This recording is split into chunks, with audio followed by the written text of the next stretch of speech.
ब्रेकनंतर महत्त्वाची बातमी आहे। धाराशिवमध्ये आरक्षण प्रश्नावर धनगर समाज आक्रमक झालाय। अनेक ठिकाणी धनगर समाजाचा रास्ता रोको आहे। धनगर समाजाला एसटीतून आरक्षणाची मागणी जोर धरतीये।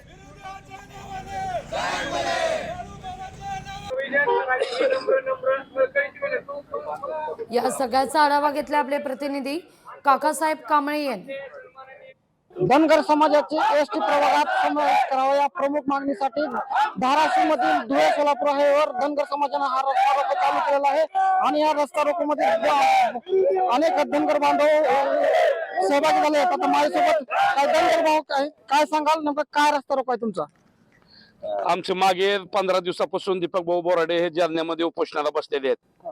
आमचं डॉक्टर बाबासाहेब आंबेडकरांनी 36व्या क्रमांकावर धनगरांनी एसटीचं आरक्षण आहे असं त्यांनी घटनेत लिहिलेलं आहे। अद्यापर्यंत 70-75 वर्ष झालं प्रत्येक सरकारने येणाऱ्या आम्हाला कोपराला गुळ लावायचं काम धनगर समाजाला केलेलं आहे। आता आमचे दीपक भाऊ बोराडे हे मरणाच्या दारात आहेत, तरी सरकारला जाग येईना झाली। आता या सरकारला धाराशिव मधनं आज आम्ही ते आंदोलन रस्ता रोकोच्या माध्यमातून एवढं सांगतो की तुम्ही आमचा आता अंत पाहू नका, नाहीतर येणाऱ्या काळामध्ये अजून ह्याच्यापेक्षा उग्र आंदोलन करू आणि हा अख्खा महाराष्ट्र आम्ही धनगर समाज बंद पाडू। लवकरात लवकर धनगर समाजाची अंमलबजावणी झाली पाहिजे आरक्षणामध्ये। दीपक भाऊ बोराडे यांच्या उपोषणाला पाठिंबा देत धाराशिवमध्ये धनगर समाजाने हा रास्ता रोको चालू केलाय आणि एसटी प्रवर्गात धनगर समाजाचा समावेश करावा अशी प्रमुख मागणी होत आहे। लोकशाही मराठी ऐका, पहा, जागरूक रहा।